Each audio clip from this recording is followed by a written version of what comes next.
Bismillahirrahmanirrahim. Assalamualaikum warahmatullahi wabarakatuh.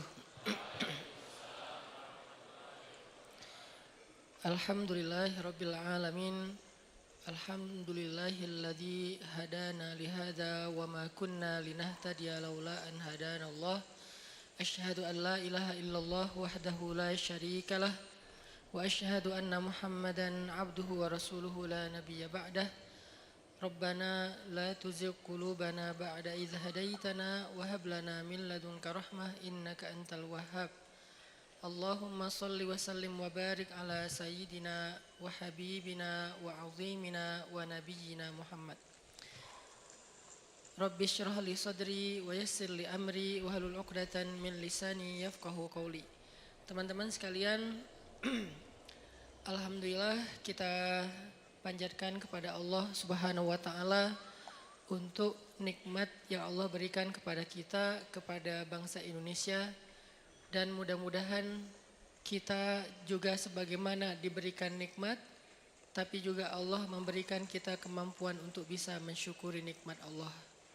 Karena nikmat yang tidak disyukuri itu akan berujung dengan malapetaka dan penyesalan. Sebaliknya, ujian yang disabari itu akan berujung dengan kenikmatan.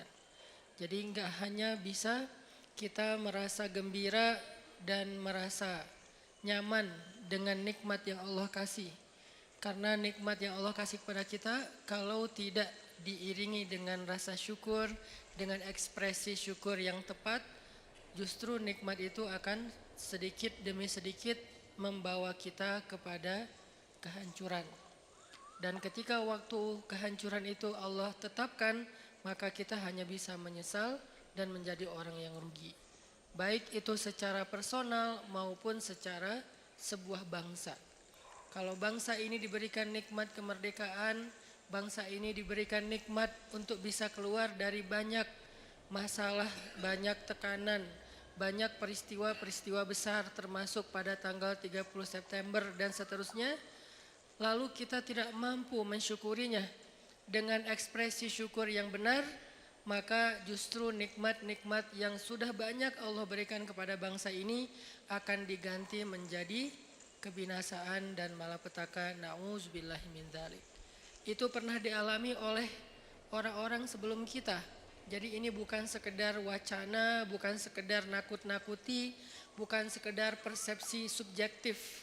Tapi ini udah dialami oleh orang-orang sebelum kita. Makanya Al-Quran sendiri yang maha benar selalu mengangkat sejarah sebagai contoh. Padahal Allah cukup mengatakan jangan kayak gitu.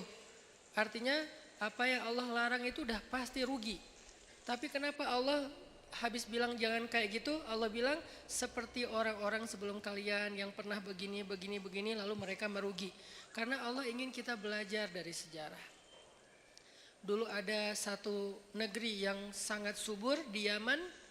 Negeri itu sampai diistilahkan dengan baldatun thayyibatun. Baldatun yang negeri yang thayyibah, yang semua yang tumbuh itu adalah baik. Enggak ada yang enggak baik. Tapi tiba-tiba berubah menjadi sebuah negeri yang berwarna hitam. Karena Allah hanguskan negeri itu dengan kebakaran yang luar biasa. Tapi kalau kita baca sejarah, itu bukan kebakaran karena human error. Allahu alam, tapi ini adalah salah satu bentuk kemarahan Allah kepada mereka. Ini artinya kita belajar untuk berekspresi tentang mensyukuri nikmat Allah Subhanahu wa taala, baik kita secara pribadi maupun kita secara bangsa, supaya Allah Subhanahu wa taala mendawamkan nikmat itu untuk bangsa Indonesia. Teman-teman yang dirahmati Allah, malam ini kita akan lanjutkan pembahasan atau obrolan kita pada pertemuan sebelumnya, yang waktu itu saya sempat bahas dengan tema diam. Kebenaran setelah pembahasan dengan tema diam ini, ada beberapa pertanyaan yang saya lihat di sosial media, terutama di komen postingan-postingan saya, yang menurut saya belum tuntas pemahamannya. Sehingga muncullah komen-komen yang ada yang sifatnya bertanya, ada yang sifatnya menyimpulkan. Kalau yang sifatnya bertanya buat saya itu sangat fair, Karena namanya orang nggak paham maka dia bertanya. Tapi kalau yang sifatnya menyimpulkan lalu keliru, buat saya harus diluruskan. Nah, dari pembahasan diam atau pembahasan sabar atau pembahasan mengalah atau pembahasan jangan membalas keburukan dengan keburukan dan seterusnya, saya melihat kadang-kadang sebagian dari kita memahaminya tidak utuh, memahaminya tidak kondisional. Tetapi mengeneralisir pemahaman itu dalam kasus apapun. Dan ini tidak berlaku dalam Islam. Karena dalam Islam itu selalu ada yang namanya dawabit, detail. Detail masalah. Masalahnya apa dulu? Sehingga nggak boleh seseorang itu mengeneralisir sebuah jawaban kalau ternyata memang kasusnya berbeda. Kecuali hikmah ya. Kalau hikmah boleh. Hikmah yang sama untuk kasus yang banyak. Contoh, hikmah keutamaan istighfar. Ada yang datang bilang, saya belum dikaruniai anak. Apa ya yang harus saya lakukan? Banyak istighfar. Datang lagi, saya belum dapat pekerjaan. Apa yang harus saya lakukan? Banyak istighfar. Saya ribut dengan pasangan. Apa yang harus saya lakukan? Banyak istighfar. Kebun saya kering. Apa yang harus saya lakukan? Banyak istighfar. Dan seterusnya, itu hikmah. Kalau hikmah itu kayak mutiara. Dia punya banyak sisi dan semuanya bercahaya. Tapi kalau jawaban yang sifatnya adalah hukum dan seterusnya fikih, ini nggak bisa mengeneralisir semua masalah dengan satu fatwa. Kadang-kadang dalam satu hal dia boleh, tapi dalam kondisi yang lain dia menjadi tidak boleh atau sebaliknya.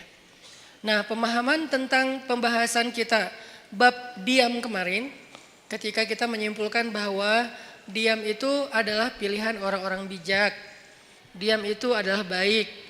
Diam itu justru cara kita membela diri gitu kan ya. Diam cara paling baik untuk membela diri. Bukan membela agama. Itu dua kalimat yang berbeda. Diam cara paling baik untuk membela diri. Bukan membela agama. Kalau membela agama atau ada kemungkaran kita diam. Itu kalau bahasa ulama dia adalah syaitan dalam wujud manusia. Na'udzubillah min dzalik. Gak boleh diam, cuman kita juga perlu belajar kalau gak boleh diam terus kita ngapain. Karena ada orang bilang kita gak boleh diam, tapi dia juga gak ngerti ngapain setelahnya. Nyikapinnya gimana, ngeresponnya gimana, ekspresinya gimana. Nah, ini semuanya adalah pembahasan yang tidak satu kali pertemuan. Kita harus membahasnya secara berturut, kemudian kita mencoba memahaminya dari semua kondisi. Kemarin kita membahas masalah bahwa diam itu adalah cara untuk membela diri yang paling baik. Nanti fadilahnya akan ditolong oleh Allah, dinaungi malaikat, didoain malaikat. Itu hanya berlaku kalau yang dicela, difitnah, dibully, dihina, apalagi dicaci, di hate speech adalah personal pribadi kita. Berlaku kalau yang dihina itu adalah pribadi kita. Walaupun tetap kemarin saya tegaskan pilihan sikap bukan hanya diam. Kita boleh bersikap dengan merespon. Seperti yang saya cerita ada Rachel dia merespon. Tapi dengan cara agak easy going, santai gitu. Enggak terlalu emosional. Itu juga boleh. Atau kita mengambil sikap menjelaskan. Tabayun bahasa yang sering kita dengar. Itu juga boleh. Atau kita mengambil sikap marah. Atau ada orang ya, jangan kita lah ya. Kalau dalam kasus ini ada orang mengambil sikap marah, dia tersinggung. Kita harus memaklumi karena dia manusia biasa selama marah dan tersinggungnya tidak berlebihan. Jadi ini banyak pilihan sikap. Tapi di antara semua pilihan sikap itu ternyata pilihan diam menjadi salah satu yang terbaik. Salah satu yang terbaik, bukan satu-satunya. Sehingga nanti kalau ada ustadz lain atau ada anggapan lain mengatakan ini pilihan yang terbaik ketika kita lagi disakiti secara pribadi, itu juga mungkin salah satunya. Saya nggak mau mengatakan, mengklaim satu-satunya yang terbaik itu adalah yang saya katakan. Enggak, salah satunya. Ternyata diam adalah salah satu pilihan sikap paling baik dan paling insya Allah luar biasa hasilnya kalau kita sedang mengalami kezoliman terhadap diri kita secara pribadi. Tapi terhadap orang yang dalam tanggungan kita, keluarga kita, orang tua kita, pasangan kita, anak kita, saudara kita, bahkan saudara seiman kita, itu beda lagi. Karena kalau misalnya ada saudara seiman kita disakiti, kita diam, berharap terus nanti malaikat akan mendoakan kita, ini kayaknya ini agak klise ya. Enggak seperti itu pemahamannya. Kalau saudara seiman kita dizolimi, disakiti, maka berlakulah hadis Nabi, tolonglah saudaramu yang zalim atau yang terzolimi. Yang zalim atau yang terzolimi. Para sahabat bertanya, ya Rasulullah, menolong saudara kami yang terzolimi, kami mengerti, maklum, itu sesuatu yang semua orang insya Allah memaklumi. Maklum itu bahasa Arab, maklum. Tapi menolong saudara kami yang menzolimi, itu gimana? Kata Nabi, cegah dia dari perbuatan zalim, berarti engkau telah menolong dia. Ini artinya menolong saudara kita yang dalam keadaan terzolimi, teraniaya, difitnah, disakiti, kita boleh menolongnya, kita boleh merespon, kita boleh membela, tapi dengan cara-cara yang juga harus ada di dalam etika moralnya seorang yang beriman. Tapi kalau diri kita, maka contoh-contoh yang saya angkat kemarin rata-rata lebih ke sikap dia kalau dia pribadi yang disakiti. Ada siapa kemarin? Maryam. Ada Aisyah nanti di surat An-Nur. Ketika Aisyah dituduh selingkuh dengan Sofwan, Aisyah diam. Maryam dituduh berzina, nggak punya suami tapi punya anak, Maryam diam. Nah ini artinya yang dituduh, yang disakiti itu adalah personal orangnya, sehingga sikap orang itu adalah diam setelah dia mencoba untuk tabayun sewajarnya.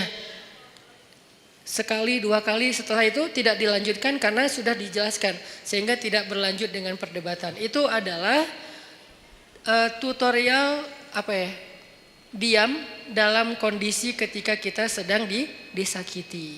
Lalu bagaimana kalau misalnya yang dibully, yang difitnah, yang dicela, yang dihina itu adalah agama.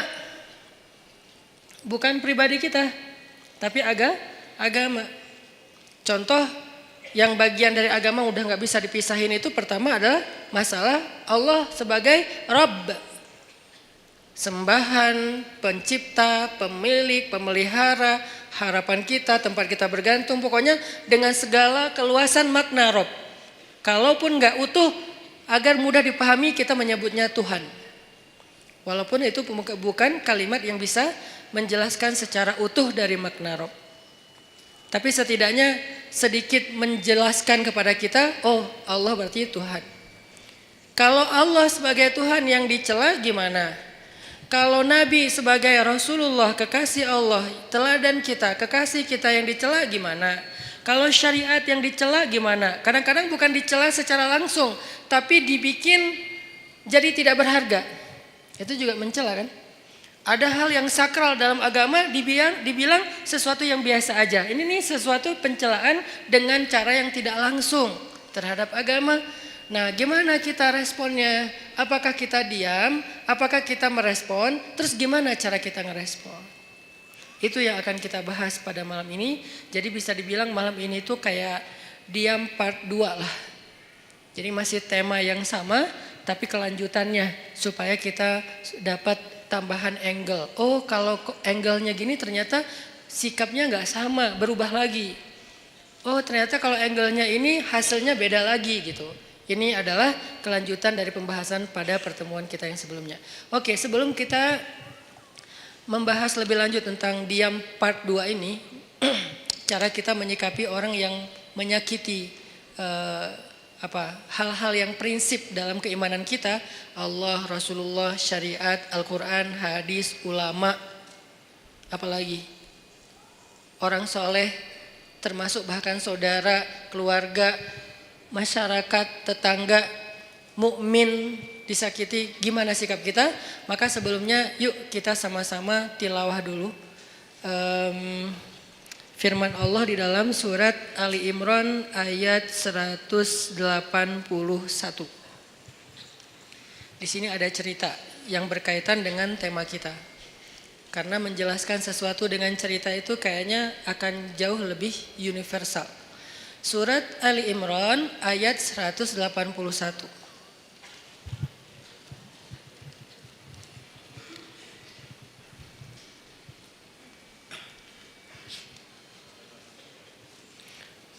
181.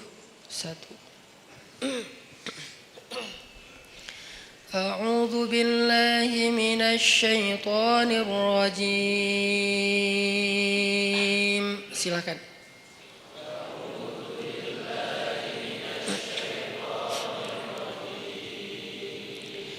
Bismillahirrahmanirrahim.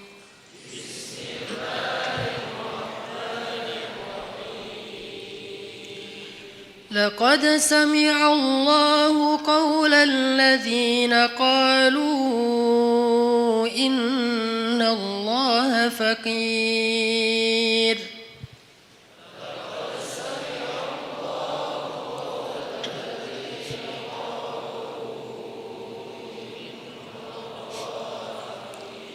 الذين قالوا إن الله فقير ونحن أغنياء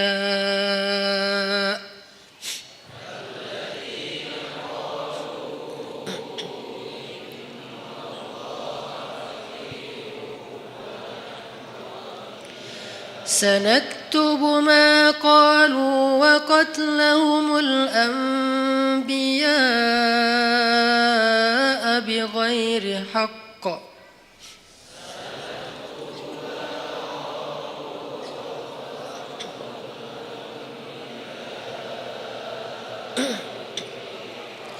ونقول ذوقوا عذاب الحريق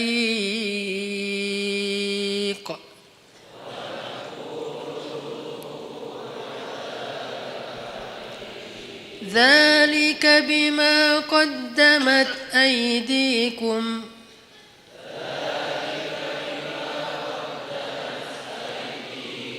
وأن الله ليس بظلام للعبيد.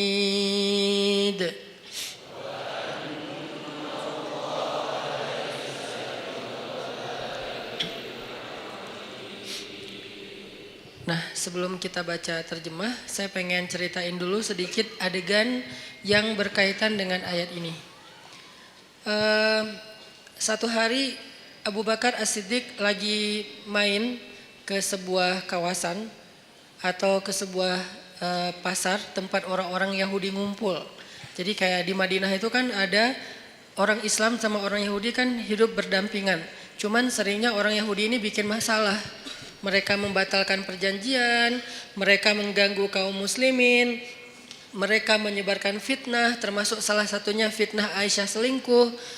Akhirnya satu demi satu kabilah Yahudi itu kemudian diusir oleh Nabi karena berkali-kali melanggar perjanjian. Maka jadilah kota Madinah itu hanya tinggal kaum muslimin saja. Tadinya Islam di Madinah itu sangat berdampingan dengan orang Yahudi. Karena dasarnya Islam itu kan rahmatan alamin ya. Nggak mau ngerecokin orang, nggak mau ganggu orang. Itu Islam banget tuh. Islam nggak mau ganggu orang, Nabi itu paling nggak enak ngerepotin orang. Itu tuh Islam banget. Tapi juga Islam punya prinsip. Dia punya hal yang buat dia itu nggak bisa ditawar. Salah satunya adalah kehormatan. Apalagi yang berkaitan dengan kehormatan perempuan. Kemudian masalah ideologi, hal-hal yang akidah, syariah, sehingga muncullah kalimat lakum dinukum waliyadin. Kalian dengan cara agama kalian, kami dengan cara agama kami. Bisa nggak kayak gitu kita hidup? Nggak usah saling mengganggu. Bisa, oke. Tanda tangan perjanjian, jalan beberapa lama. Ternyata dilanggar sama orang Yahudi. Sekali dibiarin, diminta pertanggungjawaban 2 kali, kemudian Nabi menuntut 3 kali. Udah berkali-kali sampai puncaknya yang paling parah misalnya kayak membunuh, mempermalukan perempuan muslimah, ini udah gak bisa ditawar. Makanya diusir oleh Rasulullah SAW. Nah, waktu itu kaum Yahudi masih berdampingan dengan Nabi. Satu hari Abu Bakar datang ke tempat main atau nongkrongnya orang Yahudi lah. Kayak kafenya Yahudi lah mungkin atau restorannya Yahudi gitu kan. Mereka lagi nongkrong. Datang Abu Bakar situ. Tadinya Abu Bakar datang niatnya baik, pengen silaturahim. Bukan silaturahim ya, pengen temenan lah. Karena sebetulnya silaturahim dalam makna aslinya hanya berlaku untuk keluarga. Sebutlah dengan bahasa kita silaturahim. Pengen silaturahim sama beberapa tokoh Yahudi, salah satunya bernama Fanhas. Nah, ketika sampai di tempat Fanhas nongkrong, Abu Bakar datang, terus Abu Bakar duduk dengan Fanhas, Abu Bakar ngobrol gitu sama Fanhas. Fanhas, kamu tahu kan Islam itu benar? Soalnya Fanhas ini siapa? Fanhas ini tokoh agama Yahudi yang memiliki ilmu sejarah yang bagus tentang nabi-nabi sebelumnya, yang dia membaca Alkitab, yang pasti di dalam Alkitab itu disebutkan tentang Nabi Muhammad. Makanya Abu Bakar ngobrol dengan Fanhas, baik-baik sih ngobrolnya. Fanhas, kamu tahu kan Islam itu benar?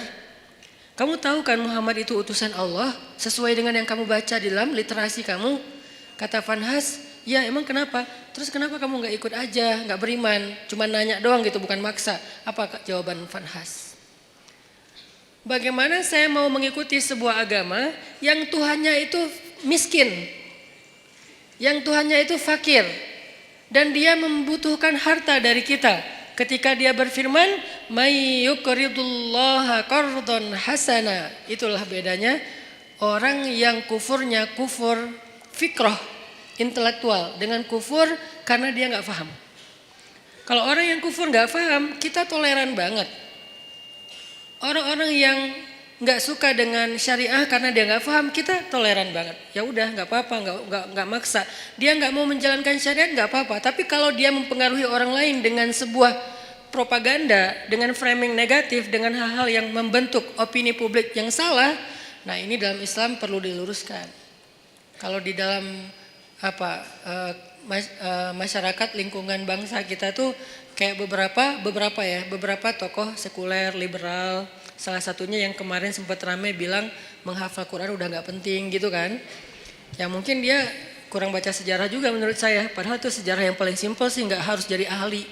Bahwa di masa Nabi selain udah ada penghafal Quran, Nabi juga menyuruh sahabat untuk menulis Al-Quran.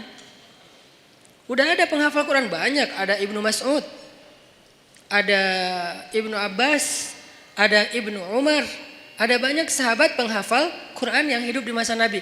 Tapi tetap aja Nabi nyuruh nulis Al-Quran. Atau sebaliknya, udah ada yang nulis tapi tetap aja Nabi memotivasi mereka menghafal Al-Quran. Jadi ada yang menghafal, ada yang menulis. Cuman belum dijilid kayak gini, ini namanya mushaf. Kalau belum dijilid namanya nuskhah. Kalau udah dijilid namanya mushaf, sudah satu jilid. Sehingga dari Al-Fatihah sampai Al-Ikhlas, An-Nas udah ada di sini semua gitu. Baik berbentuk fisik ataupun berbentuk platform digital kayak yang di handphone dan seterusnya. Dulu di masa Nabi belum dijilid, masih lembaran-lembaran yang terpisah. Ada yang ditulis di kulit binatang, ada yang ditulis di pelepah pohon, ada yang ditulis di batu. Sehingga sahabat-sahabat itu mendapatkan Al-Quran nggak utuh 30 juz. Lagian kan Al-Quran belum turun 30 juz kan? Baru turun sejuz, 5 juz, 10 juz, kan bertahap tuh. Sampai akhirnya turun total sebelum Nabi wafat 30 juz. Sehingga sahabat kalau baca Quran ada yang cuman di rumahnya itu 2 lembar. Ya udah itu aja terus yang dibaca, soalnya dia nggak hafal. Ada sahabat yang baca Quran 1 juz, ya udah itu aja yang dihafal, yang dibaca. Baru kemudian dijilid pada masa Abu Bakar As-Siddiq atas inisiatif dari Umar bin Khattab. Kata Umar, ya Abu Bakar, kenapa nggak kita jilid aja Al-Quran supaya nggak berceceran di mana-mana. Kata sahabat yang lain, ya Umar, gimana kita mau melakukan sesuatu yang tidak dilakukan Nabi? Ini pertanyaan sering muncul kan sekarang. Ngapain kita lakukan sesuatu yang nggak dilakukan Nabi? Kata Umar, seandainya Nabi masih hidup, pasti Nabi akan mengatakan ini baik.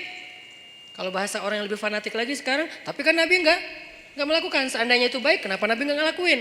Berarti apa yang Nabi nggak lakuin berarti nggak baik. Nah ini nih pemikiran nggak terbuka.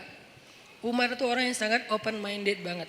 Sehingga dia banyak nyampain gagasan-gagasan yang justru kayak sesuatu yang baru gitu di zaman itu.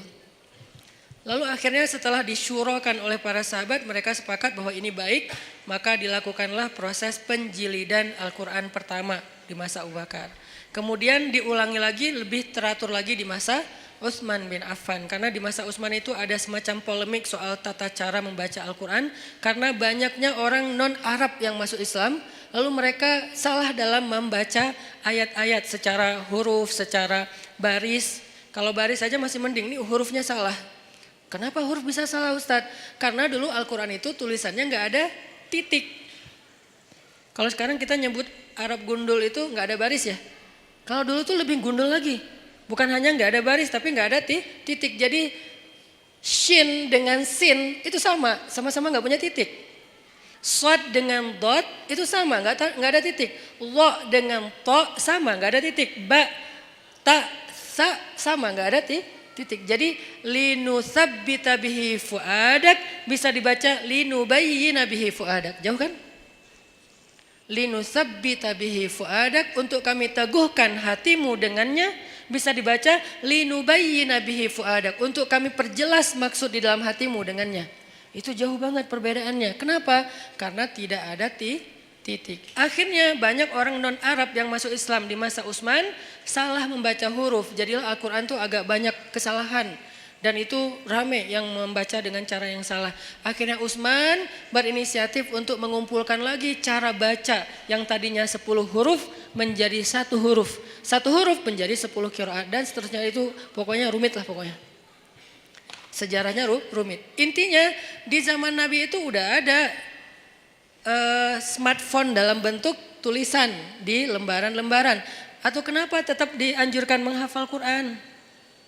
Ini jawaban paling logis menurut sejarah. Belum lagi nanti ada jawaban dari sisi spiritual. Bahwa menghafal Quran itu fadilahnya luar biasa.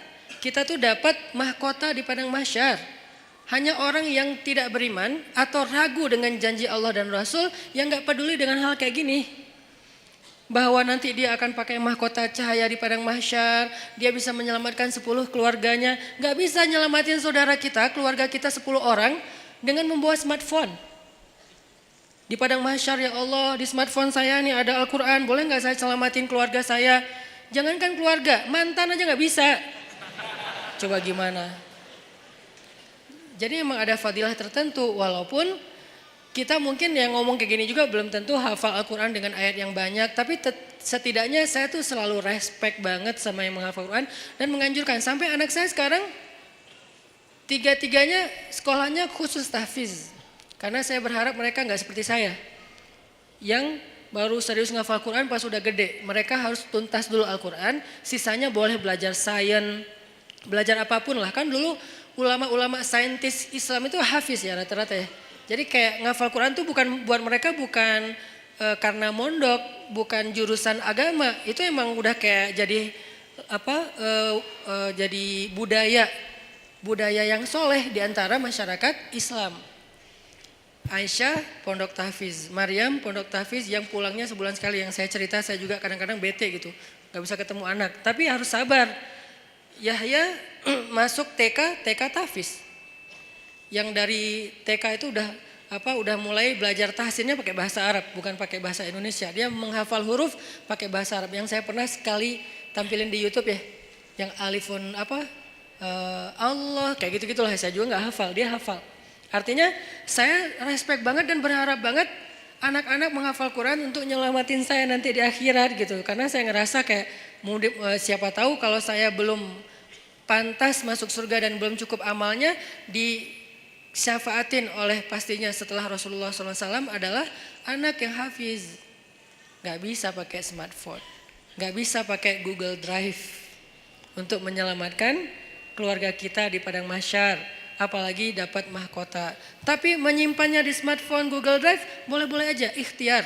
Ikhtiar kita untuk memudahkan mendapatkan Al-Quran ketika mau dibaca. Gak masalah pakai smartphone, cuman menghafal dia pasti punya kelebihan sendiri. 1 huruf yang dihafal itu pasti beda. Nah ini adalah orang-orang yang pemikirannya membahayakan, ngaco. Nah Fanhas sama. Orang-orang yang tidak beriman, tapi dia mempengaruhi orang lain dengan kesalahpahaman terhadap kebenaran. Itulah Fanhas. Sehingga dia mengatakan Allah itu fakir, kami itu kaya. Dan itu bukan kata saya loh ya, kata Fanhas. Orang-orang yang awam kan gampang percaya yang gini-gini. Karena Allah berfirman, "May yuqridullaha qardan hasana fayudha'ifahu ad'afan katsira." Siapa yang meminjamkan harta terbaiknya kepada Allah, nanti Allah ganti berlipat ganda.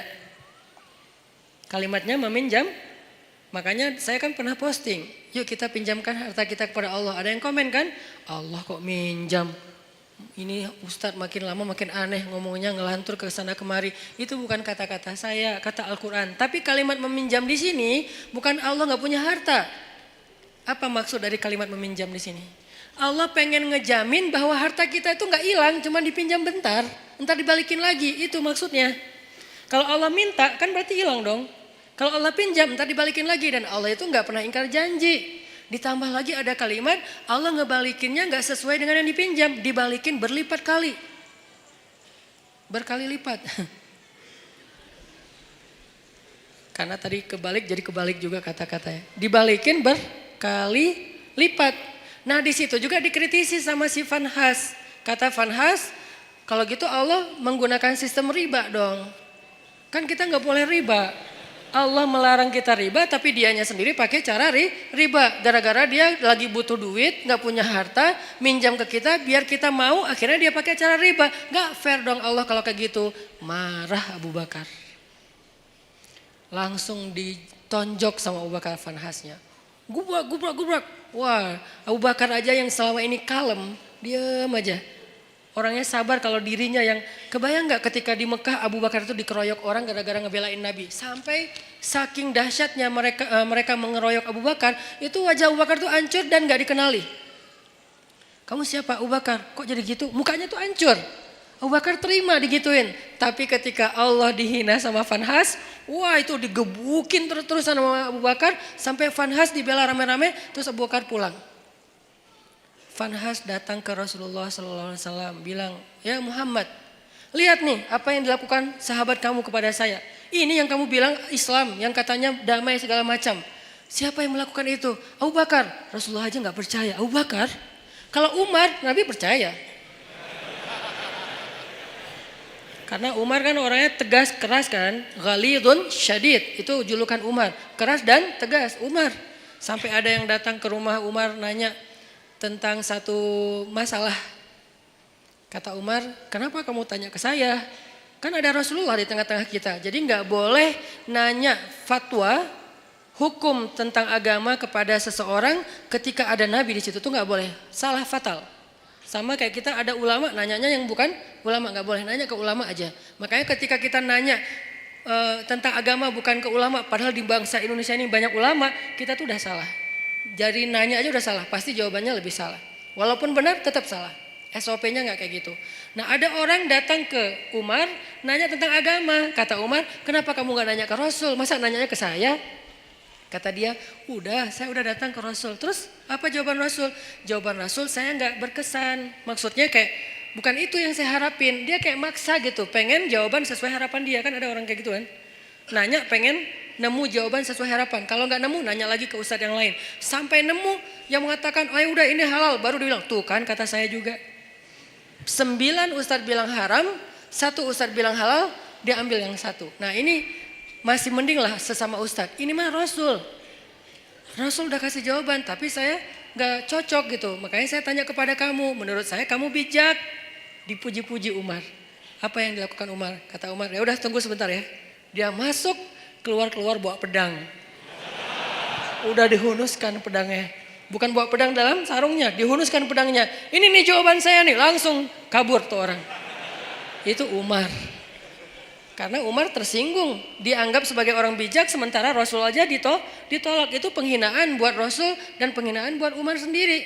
Makanya Umar langsung ngeluarin pedang, orangnya kabur. Tapi ini yang melakukan Abu Bakar, bukan Umar. Orang yang gak pernah dikenal, pernah mukulin orang. Satu-satunya yang pernah dipukul Abu Bakar itu cuma berhala. Ketika dia masih kecil, diajak ayahnya untuk ngelilingin tawafin berhala. Ayahnya yang tawaf, Abu Bakar duduk nungguin. Pas ayahnya udah pergi, berhala itu dilemparin sama Abu Bakar. Lo ngapain sih orang-orang tawaf ke lo, padahal gak bisa ngapa-ngapain. Itu Abu Bakar, salah satu sahabat, walaupun sedikit sekali jumlahnya. Sahabat yang gak pernah syirik bahkan di masa sebelum Islam, Abu Bakar. Salah satunya. Abu Bakar, Khadijah, Ali. Ini orang-orang yang dari sebelum Islam pun mereka nggak pernah syirik, nggak pernah nyembah berhala. Tapi yang lain pernah lalu bertaubat dan masuk Islam, kemudian menjadi lebih baik. Abu Bakar yang melakukan. Rasulullah, Abu Bakar, dipanggil Abu Bakar. Lalu Nabi nanya baik-baik karena ini Abu Bakar nih, orang yang wibawa, orang yang baik hati, orang yang lembut. Gak boleh langsung dipercayai aja nih omongan, apalagi nih Fanhas yang ngomong. Rasulullah nanya, ya Abu Bakar, ini perbuatan kamu? Ya Rasulullah. Nabi kaget. Jadi itu bukan hoax. Benar nih Abu Bakar nonjokin orang, gebukin orang. Ya Rasulullah. Ya Abu Bakar, kenapa kamu pukul dia? Apa jawaban Abu Bakar? Ya Rasulullah, inna aduwallah qala qawlan aziman. Annallaha faqirun wa annahum anillahi aghniya. Ya Rasulullah, sesungguhnya musuh Allah ini mengatakan satu kalimat yang sangat fatal, yang sangat buruk tentang Allah. Dia bilang Allah itu fakir dan mereka itu kaya dan tidak butuh kepada Allah. Maka ghadibtu lillah ya Rasulullah. Saya marah karena Allah ya Rasulullah. Rasulullah nanya ke si Fanhas, Fanhas, benar kamu bilang Allah fakir? Enggak, namanya juga orang Bani Israel. Enggak semua Yahudi itu kayak gitu. Karena ada Yahudi yang lurus dulu, enggak tahu sekarang. Tapi umat Yahudi kan Nabi Musa Yahudi yang membawa agama Yahudi. Kemudian nanti ada keluarga Nabi Musa yang Yahudi, termasuk sampai Zakaria, Imran Yahudi kan. Jadi bukan agamanya, Bani Israel lah yang paling bawel itu. Ternyata dia bohong, dia bilang enggak. Wah Abu Bakar udah mukulin saya, sekarang dia memfitnah saya Muhammad. Beginikah didikanmu terhadap sahabatmu? Rasulullah bingung, mana yang benar nih? Abu Bakar mukul Fanhas. Tapi Fanhas bilang saya enggak mengatakan hal yang kayak gitu. Saya disakitin sama Abu Bakar. Abu Bakar itu emang benci sama saya sejak dulu. Akhirnya ketika Nabi tidak bisa menilai siapa yang benar, siapa yang salah, turunlah ayat ini. Allah mendengar pembicaraan orang yang mengatakan Allah fakir dan kami kaya. Dengan segala macam kemarahan Allah juga marah tuh. Di sini Allah kayak bilang, aku juga marah, bukan Abu Bakar doang, kata Allah. Jadi Abu Bakar kayak dibela gitu sama Allah. Abu Bakar, bareng kita marah sama dia. Gitu. Kan keren ya Abu Bakar ya di situ ya. Sampai Allah mengatakan apa tadi ayatnya teh? Wa naqulu dzuqu adzabal harik, dan kami balas ucapan mereka dengan kalimat dzuqu adzabal harik, rasakan azab yang membara. Itu tuh ancaman Allah kepada Fanhas nanti di akhirat. Artinya Allah tuh merestui Abu Bakar marah. Allah merestui Abu Bakar marah. Tapi kita jangan buru-buru menyimpulkan ini terus kita langsung take action ya. Wah ini bahaya, gue tonjokin aja nih. Jangan, karena ini nih Fanhas. Yang kita hadapi kan bukan Fanhas kan, beda-beda kan. Ada yang namanya mungkin dia pakai nama Abu atau apalah kayak gitu-gitu kan. Ini nggak boleh difanhasin, karena kalau dia difanhasin nanti jadi rame. Islam malah yang jelek juga kan. Makanya ya hadapi aja dengan argumentasi ilmiah, hadapi aja dengan penjelasan yang meluruskan persepsi kepada masyarakat. Nggak usah terpancing, biarkan harusnya hukum yang bergerak di situ, karena emang kewajiban seorang yang memegang hukum, penguasa. Kalau dia nggak mengambil tindakan hukum, dia bertanggung jawab di hadapan Allah SWT. Dalam arti membiarkan orang menghina Allah, Rasulullah, agama Allah. Membiarkan saja dosa, karena dia mampu untuk mencegah, untuk menyikapinya, untuk menghukum dengan cara yang terbaik. Di zaman Umar, ketika Umar jadi khalifah, ada tuh yang kayak gitu tuh. Suka nyebarin hal-hal yang kayak aneh, nyeleneh tentang agama. Asalnya dari Irak. Dia ini emang tokoh liberalnya Irak lah.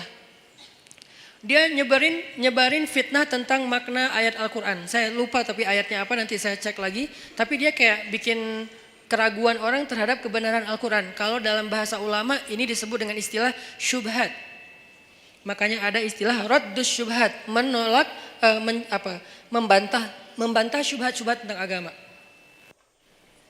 Ada yang mengatakan misalnya ternyata melakukan hubungan walaupun tidak halal, tidak resmi, tidak dalam akad nikah, asalkan sama-sama rela, itu sesuatu yang dibolehkan. Ini namanya syubhat, menyebarkan fitnah tentang agama di tengah-tengah masyarakat. Ini fatal banget dalam sebuah sebuah bangsa atau masyarakat. Di zaman Umar ada orang kayak gitu. Kalau kita baca sejarah kekhalifahan Umar itu luar biasa loh. Ada orang yang dideportasi karena terlalu ganteng.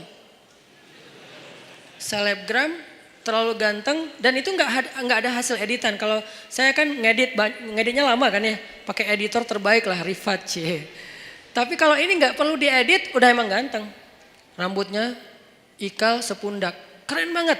Sampai saking gantengnya dia, cewek-cewek nggak mau nikah kecuali sama dia. Kan kasihan banget cowok yang lain ya. Nggak mau nikah kecuali sama dia. Sampai ada cewek-cewek bikin syair tentang dia, kayak bikin lagu gitu tentang dia, di aransemen dengan cara-cara yang berbeda-beda. Ada syair isinya gini, seandainya tempat tidurku hangat bersama dengan dia. Coba, syair jahiliyah namanya. Aku ingin tempat tidurku terasa hangat bersama dia. Sampai gitu terdengar oleh Umar. Nauzubillah, kata Umar, innalillah, astagfirullah. Umar kan suka keliling-keliling gitu kan. Pas dengar itu Umar nanya kepada kayak kabinetnya, siapa cewek itu? Dia fansnya. Siapa cowok yang disebut di situ? Itu. Akhirnya dipanggil cowok itu ke tempat Umar. Kemudian Umar melihat, ganteng. Emang ganteng gitu. Kenapa kok cewek senang sama dia? Gantengnya di sebelah mana ya? Akhirnya Umar berkesimpulan yang buat dia makin ganteng itu emang mahkotanya adalah rambut. Rambutnya adalah mahkota. Akhirnya kamu tahu kesalahan kamu apa? Apa wahai Amirul Mukminin? Kamu terlalu ganteng. Salah saya apa? Kan saya takdirnya lahir seperti ini, C. Ya udah sekarang kamu harus dikurangi kegantengannya sedikit biar nggak jadi fitnah. Itu tuh di zaman Umar ada yang kayak gitu kejadiannya. Coba kayak gitu-gitu aja diurus oleh negara loh. Demi supaya kan tugas seorang pemimpin itu adalah menjamin rakyatnya itu tidak terjadi masalah kan, termasuk masalah moral. Ini kan masalah moral yang nanti merusak juga masalah spiritual, iman, ibadah kan jadi nggak khusyuk ngingat dia terus lagi sholat. Makanya nggak boleh.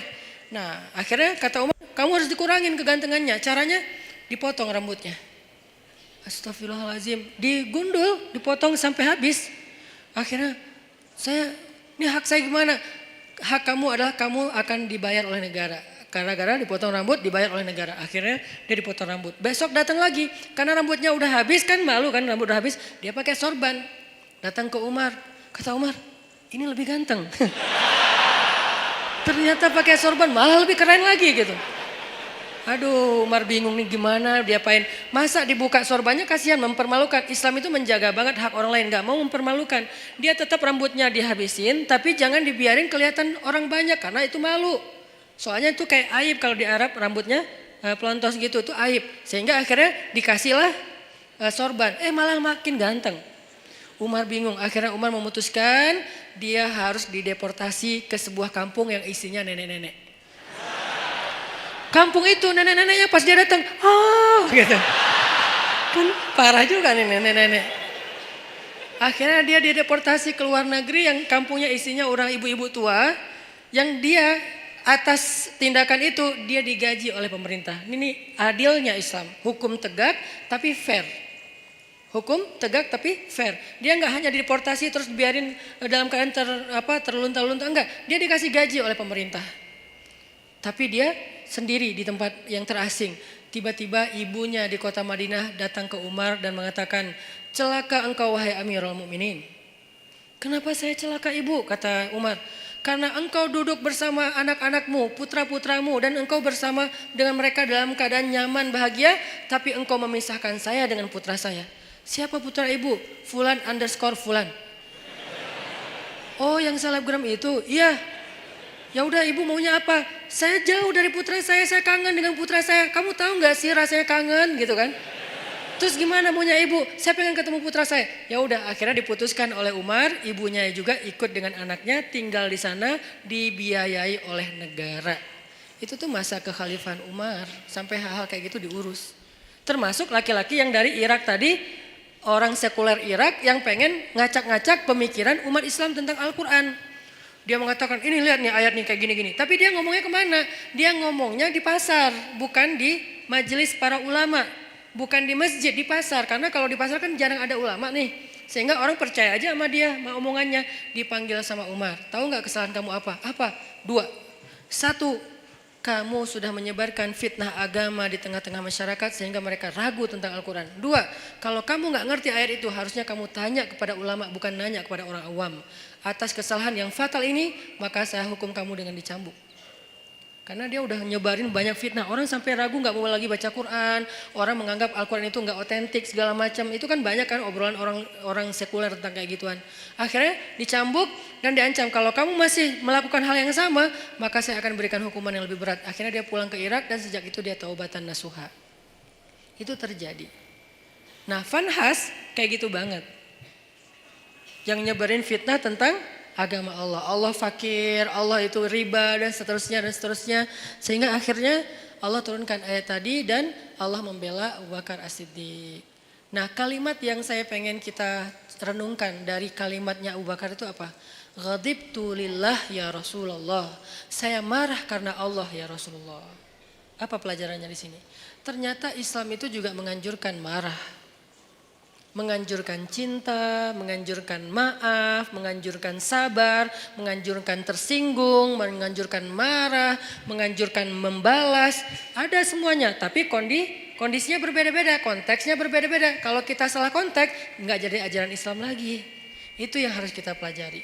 Jadi bukan hanya agama cinta, tapi juga ada anjuran untuk supaya kita marah dalam kondisi tertentu. Bagaimana nggak marah ketika ada seorang perempuan muslimah dihina, dibuka auratnya, dilecehkan, masa kita nggak marah?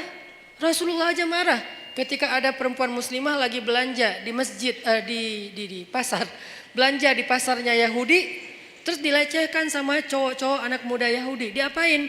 Roknya tuh diikat pakai tali, digantung ke tiang gitu. Pas dia jalan, kan kesingkap karena ketarik tali kan, sehingga auratnya kelihatan. Dia malu nangis, dibela, digunting tuh tali sama seorang laki-laki pemuda muslim, digunting talinya. Marah orang-orang Yahudi yang ngeprank si cewek ini nih. Mereka bilang, lo nggak usah ikut-ikutan, ini bukan urusan lo, ini saudari saya muslimah, saya harus membela sesama orang yang beriman. Lagian kalian zalim, ini kan kejahatan moral, kalian nggak punya akhlak kepada perempuan, nggak menghargai perempuan. Terjadi adu mulut lama-lama karena dia sendiri dikeroyok meninggal. Udahlah menghina perempuan, membunuh laki-laki yang mencoba membela perempuan tadi. Nabi langsung marah. Langsung dikumpulkan bala tentara yang kuat-kuat oleh Nabi menuju kepada kabilah itu, dikepung tuh kabilahnya. Setelah dikepung, Nabi memberi mereka kesempatan, 2 pilihan. 1 pergi, 2 perang. Ini namanya marah fisabilillah. Jadi ada jomblo fisabilillah, ada mutusin fisabilillah, ada balikan fisabilillah, semuanya ada fisabilillahnya. Apa maksud saya fisabilillah? Ada jalan yang dibolehkan oleh Allah, ada kondisi yang dibolehkan oleh Allah. Jomblo fisabilillah itu kayak gimana? Jomblo yang sabar, yang tetap istiqomah, yang gak berputus asa dengan berbuat dosa, itu tuh fisabilillah banget. Jadi itu bukan bahasa-bahasa nyeleneh. Justru itu sebuah ungkapan sederhana yang di dalamnya tuh terkandung banyak hikmah yang saya harapin kayak gitu. Jadi bukan jihad fisabilillah. Jihad fisabilillah, ada juga jihad fisabilillah taghut. Orang yang berjihad bukan karena Allah. Begitu juga dalam urusan yang lain. Ghadibtu lillah ya Rasulullah. Saya marah karena Allah ya Rasulullah. Berarti apa? Di antara cabang-cabang iman adalah emosi. Perasaan cinta, perasaan malu, perasaan takut, perasaan marah, itu semuanya bagian dari iman. Kalau ada orang mengatakan iman itu hanya cinta, sampai ada kalimat, ya Allah kalau saya beribadah karena saya penginkan surga, tutup surga itu dari saya. Kalau saya beribadah karena saya takut neraka, masukkan saya ke neraka. Saya beribadah hanya karena cinta kepadamu. Ini membentur-benturkan 2-3 hal yang sebetulnya tiga-tiganya baik. 1, roja, mengharapkan surga. Itu baik, bagian dari iman. 2, khauf, takut neraka. Itu juga bagian dari iman. 3, mahabbah, cinta kepada Allah. Itu juga bagian dari iman. Tiga-tiganya emosional, perasaan. Ternyata iman itu juga menyangkut urusan perasaan. Sehingga pertanyaannya, sudah berimankah perasaan kita? Jangan-jangan yang baru beriman lisan kita. Asyhadu an la ilaha illallah, asyhadu anna Muhammadur Rasulullah. Lisan kita beriman. Apakah hati kita beriman? Yaitu yakin. Apakah perasaan kita beriman? Yaitu takut kepada neraka, mengharapkan surga, mengharapkan ampunan Allah, cinta sama Allah, kangen sama Allah, cinta sama Rasulullah. Itu kan imannya, perasaan. Sudah berimankah pikiran kita? Artinya pikiran kita tuh yadhkurunallaha qiyaman wa qu'udan wa ala junubihim. Ingat Allah terus. Dalam keadaan berdiri, duduk, berbaring, itu kayak simbol dari totalitas kehidupan dia. Ingat Allah terus. Itu berarti pikirannya sudah beriman. Sudah berimankah tangan kita yang tercegah dari menyakiti orang lain? Sudah berimankah kaki kita yang tidak mau melangkah ke tempat-tempat dosa? Sudah berimankah sekujur tubuh kita dengan segala bentuk amal solehnya? Termasuk perasaan. Sehingga orang yang tidak marah ketika agamanya dihina, orang yang tidak marah ketika Allah dihina, Rasulullah dicela, itu tuh berarti imannya, perasaannya belum utuh keimanannya. Saya nggak bilang nggak beriman ya, karena itu terlalu ekstrim menuduh orang tidak beriman. Tapi dalam bab itu dia belum utuh keimanannya, belum baik keimanannya. Karena harusnya dia marah. Cuman yang harus kita perjelas juga adalah gimana cara kita marah. Gimana cara kita mengekspresikan marah. Marah harus, tapi mengekspresikannya ada banyak cara dan itu sangat kondisional. Gak bisa digeneralisir. Tapi marah harus. Tersinggung harus. Coba kalau ada yang menghina ibu kita, marah gak? Marah pasti, gak mungkin gak marah. Salah gak kita marah? Gak salah, cuman gimana cara kita marah kan gitu kan? Waktu kecil dulu kan suka gitu kan, ada teman kita menghina ayah kita dengan dibuat foto ayah kita di tanah terus diinjak-injak. Nih ayah kamu nih, gitu kan ya. Akhirnya kita, wah lu ngina ayah gua, akhirnya berantem. Waktu kecil kan suka gitu tuh. Ngalamin gak sih masa-masa kayak gitu? Udah gak ada ya? Kalau yang milenial mungkin gak ngalamin, kalau saya kan sebelum milenial, udah agak tua. Dulu pernah ngalamin masa-masa si bolang kayak gitu tuh. Terus kita kayak bikin kertas, tulis nama ayah saya Abdurrahman, nama ibu saya Kartini. Jadi ibu saya Kartini itu cuma saya yang boleh nyanyi itu. Ibu kita Kartini, cuman saya karena ibu saya Kartini namanya. Kartini Abdurrahman, nih gua injak-injak nih gua sobek-sobek nih. Wah bener nih lo cari masalah sama gua. Akhirnya berantem atau dibalas kalau gak berani berantem, nulis juga nama ayah dia sama ibu dia. Kita sobek-sobek juga, ujung-ujungnya sih berantem juga. Kenapa kita marah? Karena kita cinta sama orang tua kita, gak mungkin enggak. Kadang-kadang kita kayak sebel sama ibu kita, tapi kita gak rela ada orang menghina ibu kita kan. Kadang-kadang kita kayak beda pendapat sama orang tua kita, tapi kita nggak rela ada yang menyakiti orang tua kita. Itu tuh udah pasti. Umumnya kayak gitu. Hanya anak durhaka yang nggak kayak gitu. Umumnya orang kayak gitu. Gimanapun dia nggak dekat sama orang tuanya, gimana pun dia kayak nggak nyaman dengan orang tuanya, kadang-kadang berdebat, berselisih sampai marah, tapi dia nggak rela orang menyakiti orang tuanya. Apalagi ini lebih dalam rasanya daripada masalah keluarga. Kenapa bisa gitu Ustadz? Karena suatu hari Umar bin Khattab datang kepada Nabi mengatakan, ya Rasulullah, aku mencintaimu lebih dari apapun kecuali diriku sendiri. Cinta itu perasaan, bagian dari iman. Kata Nabi, belum sempurna wahai Umar. Artinya belum cukup wahai Umar. Belum cukup iman kalau hanya baru mencintai Rasul lebih dari apapun juga selain diri sendiri. Belum cukup wahai Umar. Artinya imannya belum utuh. Terus gimana ya Rasulullah? Katakan aku mencintaimu lebih daripada apapun termasuk diriku sendiri. Ya Rasulullah, aku mencintaimu lebih daripada apapun termasuk diriku sendiri. Al-an ya Umar, al-an. Sekarang baru cukup wahai Umar, baru cukup. Dan Umar gak ngomong dengan lisannya saja, dia ngomong dengan perasaannya. Kalau dia udah ngomong itu benar-benar rasanya dalam sedalam itu. Artinya perasaan, emosi bagian dari iman.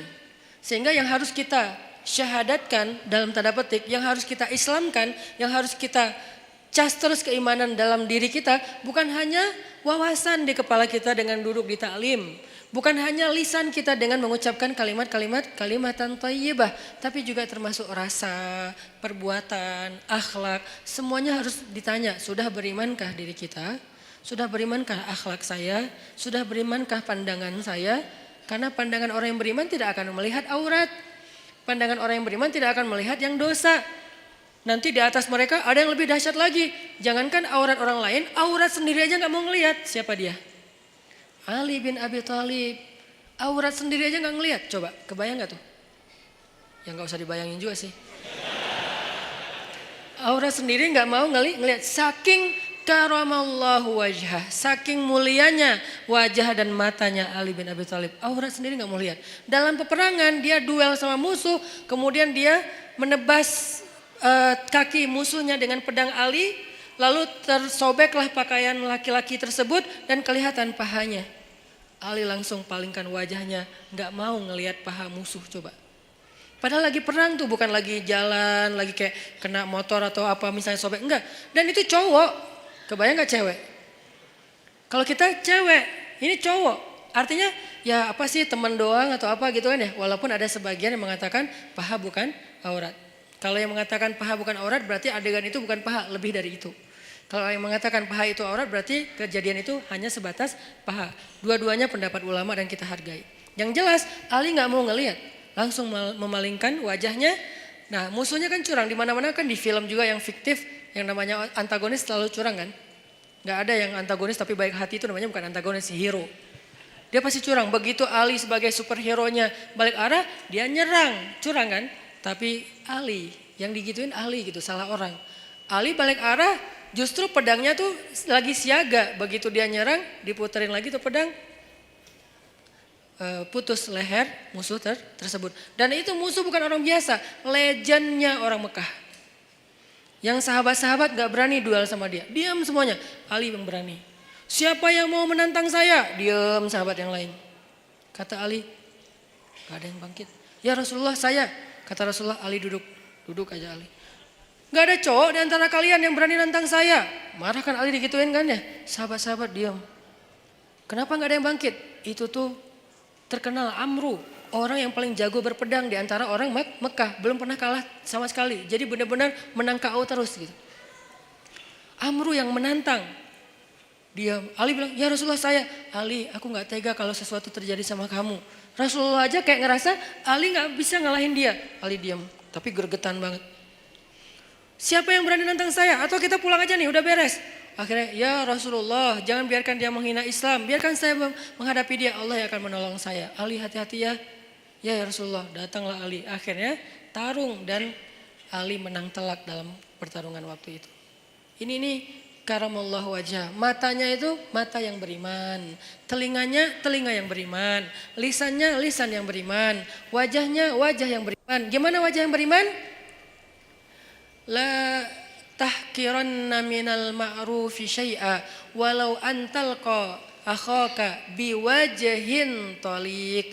Janganlah kalian ngeremehin amal soleh walaupun kecil, walau sekedar bertemu dengan saudaramu dengan wajhun, wajah bahasa Arab jadi bahasa Indonesia, wajah yang apa? Sumringah, wajah berseri-seri, wajah yang happy. Jangan ketemu teman kita cemberut aja. Kamu kenapa? Enggak, emang muka saya emang kayak gini. Nah, kalau itu beda ya. Tapi berusaha untuk tersenyum. Itu tuh wajah beriman. Jadi wajah aja, ada wajah beriman, ada yang wajah tidak beriman. Wujuhu yauma idzin muswaddat, gitu ya kurang lebih. Pokoknya wajah mereka hari itu dalam keadaan tertutup debu, dalam keadaan apa? Alaiha ghabarah, dalam keadaan tertutup debu, dalam keadaan hitam legam. Itu wajah orang kufur. Sedangkan orang yang beriman wajahnya bercahaya, wajahnya happy, wajahnya bahagia dari sejak di dunia. Wajah kita sudah berimankah? Kemudian apa lagi? Hati kita sudah berimankah? Perasaan kita sudah berimankah? Tangan, kaki kita sudah berimankah?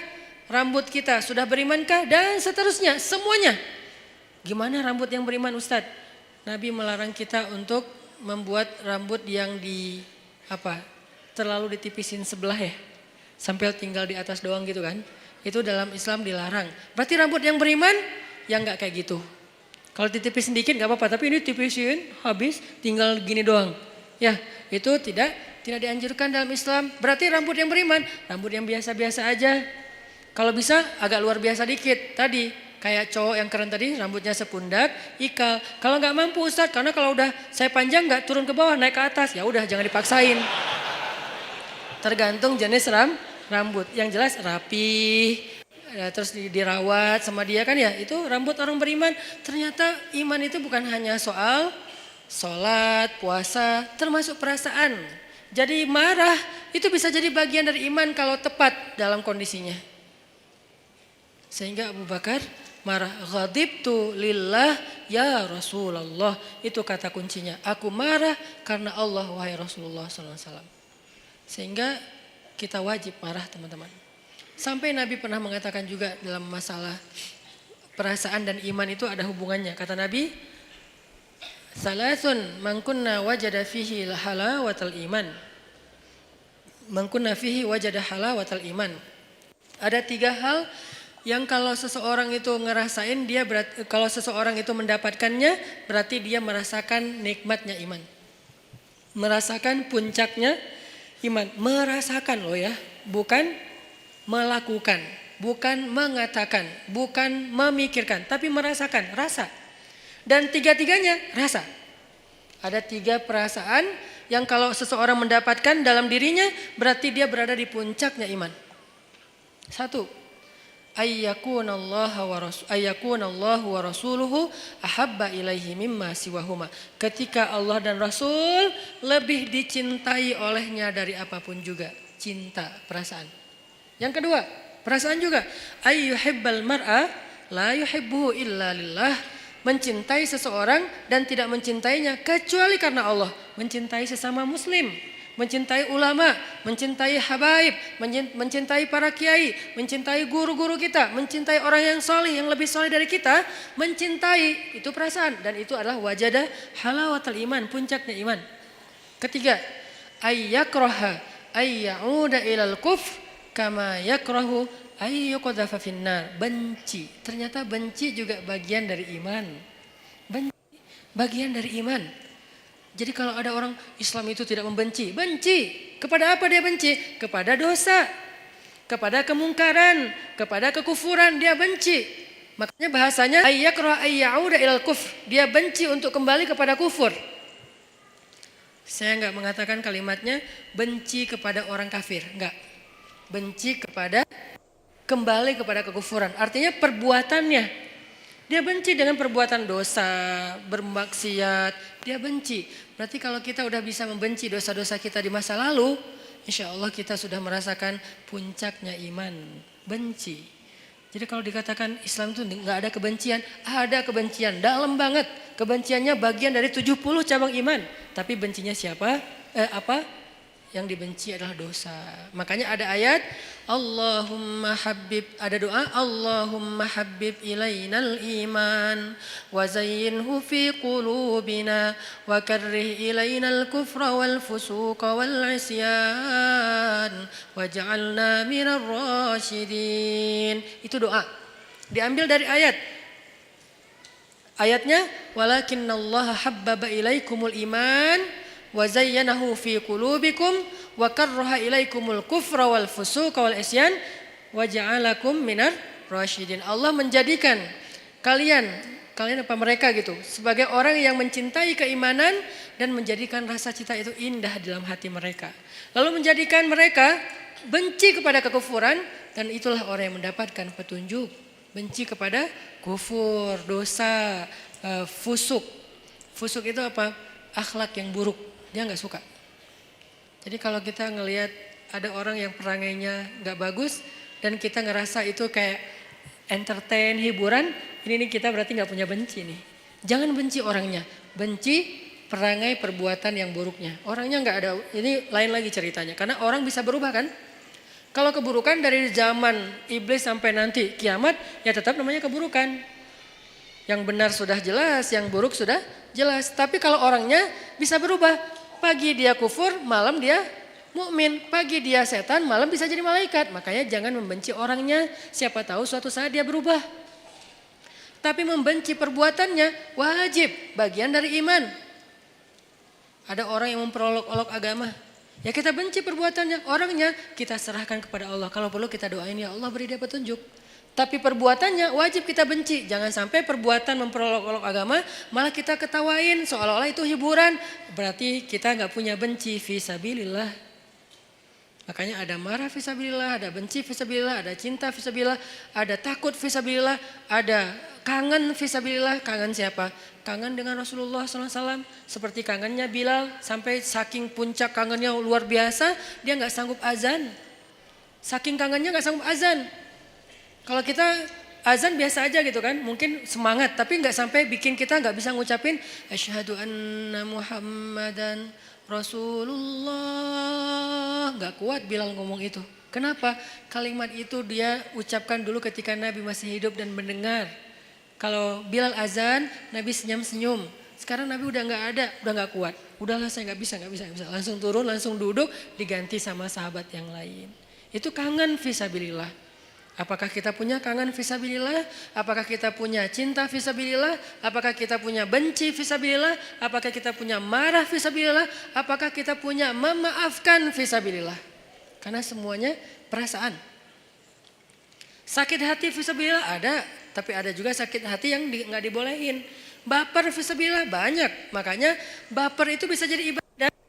Tergantung konteks. Kan baper itu bawa perasaan kan? Benar nggak sih artinya? Salah satu di antara baper yang berpahala yang gimana? Baper ketika sholat. Allahu Akbar. Idza waqa'atil waqi'ah. Udah mulai baper tuh. Bawa perasaan.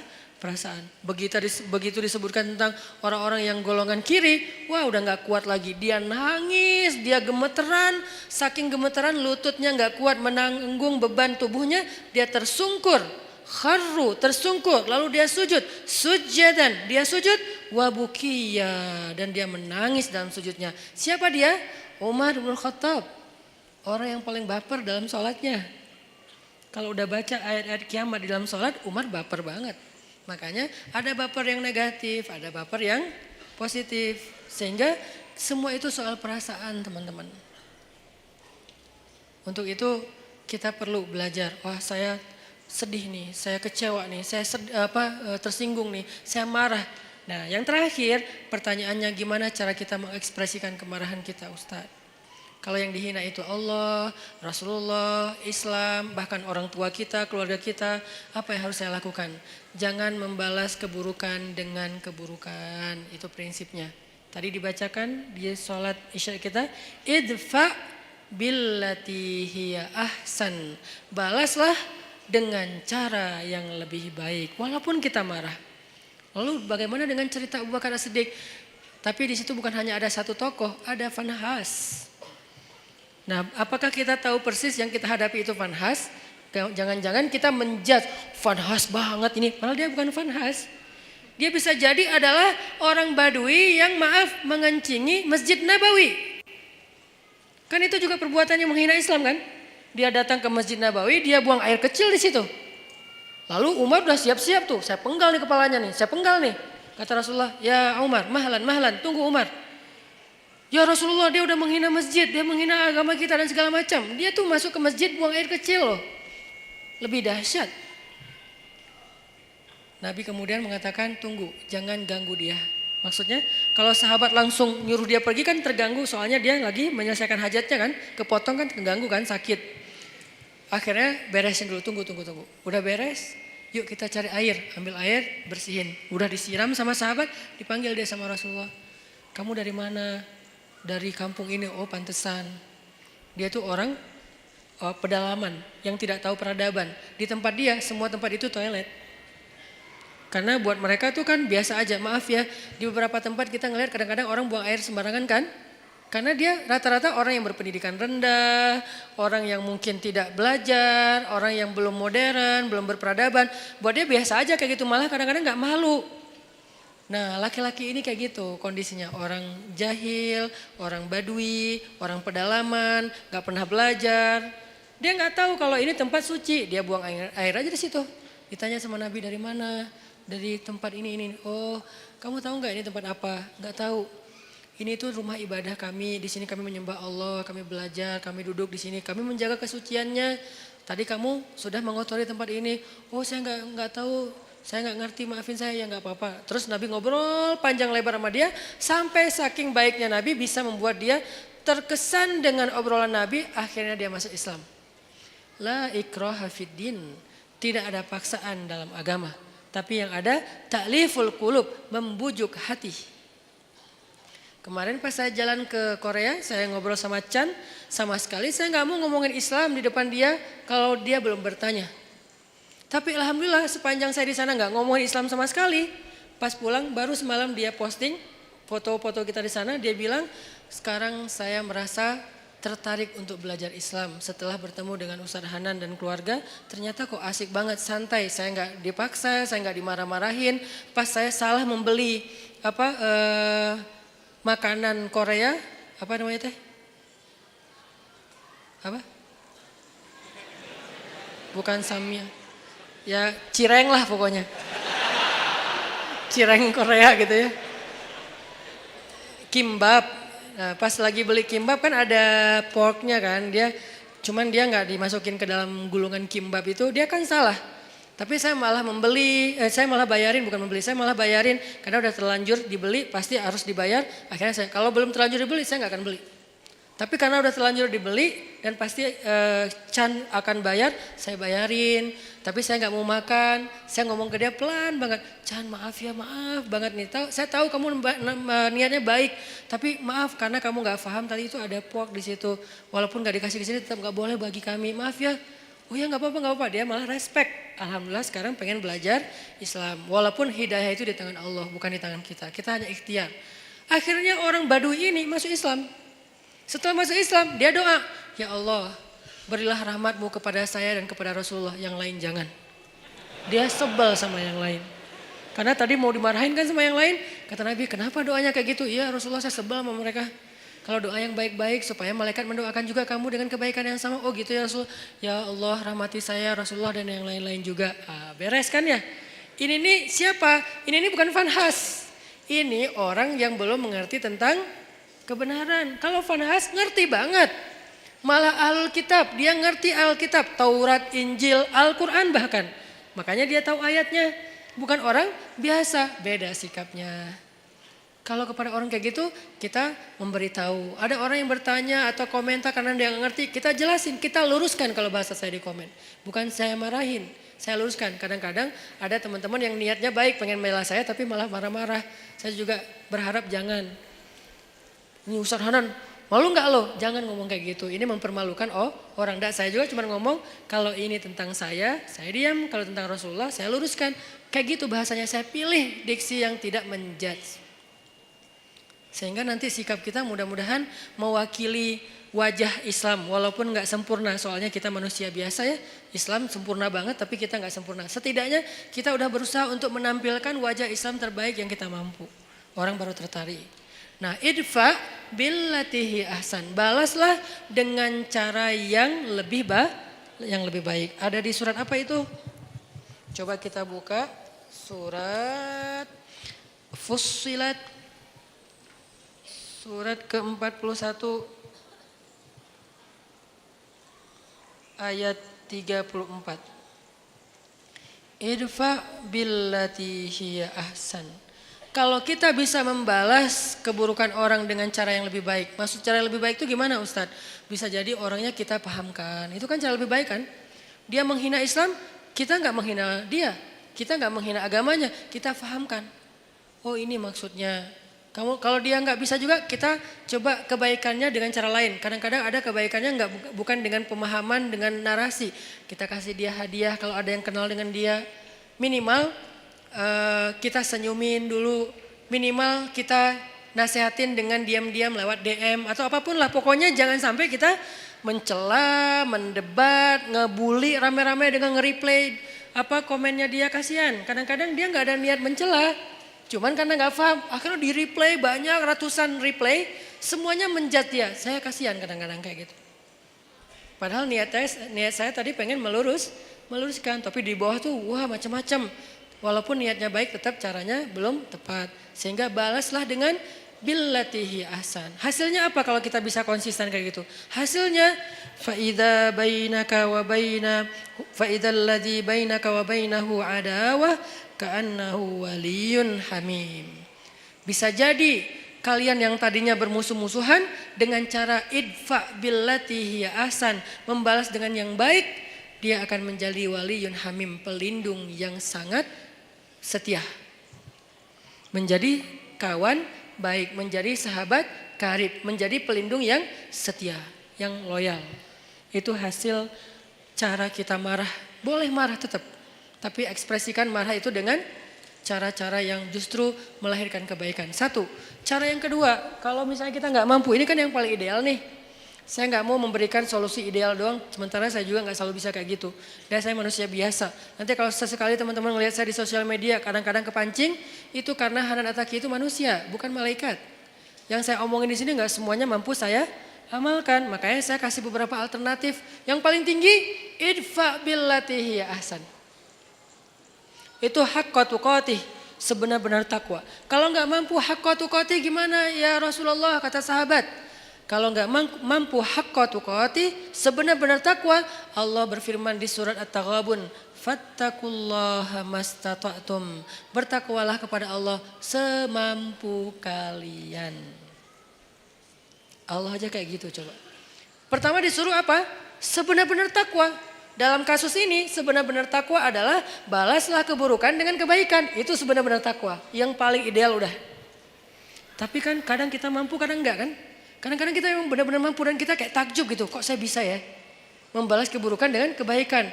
Di komen negatif, di hate speech kita balas makasih. Kadang bisa. Kadang orang ngomong baik-baik kita malah marah-marah. Namanya juga manusia. Naik turun imannya. Kalau iman lagi naik jadi malaikat. Kalau lagi turun jadi setan. Kan gitulah kita ya. Sehingga Allah tahu banget lah kita tuh manusia biasa. Sehingga setelah Allah bilang ittaqullaha haqqa tuqatih, bertakwalah dengan sebenar-benar takwa. Salah satu kasusnya adalah balaslah dengan yang lebih baik. Allah katakan fattaqullaha mastata'tum. Kalau nggak bisa maka bertakwalah kepada Allah semampu kalian. Di akhir surat At-Taghabun. Jadi dua ayat ini saling mengutuhkan. Nah dalam kasus semampu kita gimana? Coba teman-teman buka Al-An'am.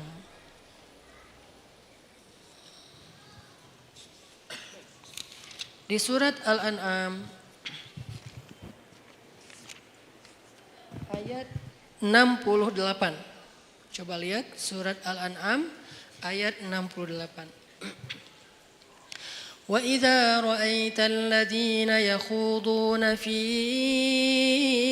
آيَاتِنَا فَأَعْرِضْ عَنْهُمْ حَتَّى يَخُوضُوا فِي حَدِيثٍ غَيْرِهِ وَإِمَّا يُنْسِيَنَّكَ الشَّيْطَانُ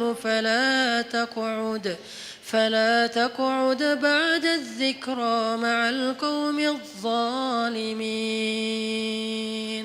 Kalau ada orang yang memperolok-olok ayat Allah, yang memperolok-olok agama Allah, yang memperolok-olok syariat Allah, maka maka berpalinglah kamu dari mereka. Itu kalau kita nggak bisa membalas dengan yang lebih baik, udah berpaling aja, jangan ikut-ikutan. Di grup, ya udah. Diam. Live group Ustadz, ya mungkin ayat ini salah satu ayat tentang anjuran untuk live group.